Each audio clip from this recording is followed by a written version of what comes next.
Back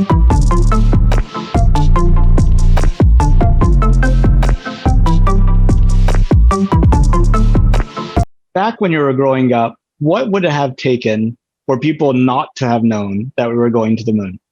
Remember back in those days, well, you won't remember, but back in those days, we had 3 national TV networks. We had more national radio networks, but they were limited. And then we had, of course, local stations. And we had local and large market newspapers, and that was it. No, that doesn't surprise me. I guess I would say when the announcements first came out, when Mike Pence was talking about... No, I didn't. I've heard of it. I didn't know when it was actually going to happen, though. Looking for life on other worlds, like these are kind of the big factors that sell space is life, minerals, and mining asteroids, for example, is another one. Increasing our territory, perhaps, to another world, and eventually leading into space travel. So I'm part of this think tank group who is designing the next generation of these communities, how the next generation community should be operating. As we talked about earlier, is these private individuals saying, look, I got a bunch of money. I grew up either during or just after the Apollo program. Those sounded like great years. We were doing really exciting stuff. I'll do it myself. And NASA, if you want to give me money, that's fine. If you don't, I'll do it anyway. And that's what guys like Elon Musk and Jeff Bezos are doing. So the opportunities, if you're a young person now, are so different. When I was coming up, going to college, you either work for NASA, the Department of Defense, or a contractor working for one of those 2 agencies. That was it. Because that means you can optimize every stage of the travel. You can optimize going to Earth orbit, which you need a specific rocket for. You can optimize going to Mars, which you need a specific rocket for, and you can optimize landing on Mars, another specific rocket. I know that maybe you could think of, science fiction writers like to talk about shooting electromagnetic radiation or very highly charged particles that are waste of nuclear products out of the back of the rocket. That's your momentum and not necessarily burning things. No, for me, I am claustrophobic, but that is not the point. It's knowing that outside it's just, there is no end. No end. That's scary. I would just be afraid of like jumping too high and then get stuck in space. That would be unfortunate. Yeah. always give a rope handy, I guess. Yeah.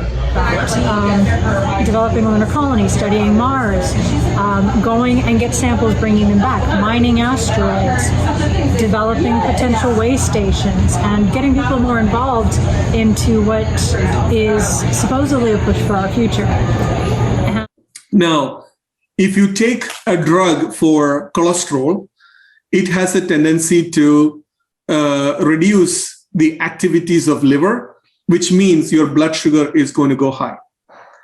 If you take a pill for blood sugar, then the reverse happens, the cholesterol will go high.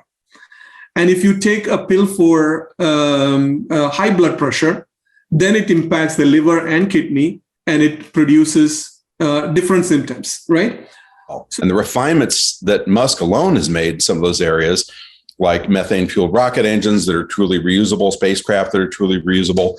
For God's sakes, learning how to fly a first stage back to the landing zone by itself. They're not controlling that thing. It just talks to the barge at the landing site, says, okay, where are you? What's the sea state? What speed am I going? Okay, I know how to land.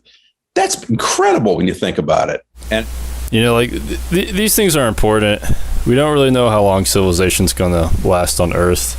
There are I think 11 countries with nuclear weapons, and some people are concerned about things like climate change. I don't really think it's a civilization ender, but some people do. We'll see who's right. Error correcting. I think there was error correcting codes that were developed when they had a moon rover or Mars rover. I learned about that in a combinatorics course that they used. Forget the name of the mathematician, but error correcting codes to more accurately send messages across large distances in space when energy is a concern and when interference from solar radiation is also a concern. What can I tell her? To say, well, good for her that she's there. Whether she's lucky that she's there or not, I don't know. Because the fact that if people have to look outside, that means they're forced to. That means things are not good here. I mean, based on what Elon Musk is trying to do, like colonize Mars, something like that. I mean, we still don't even know about that because we just launched people out to go over there just recently. So I don't know. It's kind of hard to say. Well, I appreciate you having me on and let me have my opinion spoke. Really appreciate it. Okay, take care. You too. Bye-bye.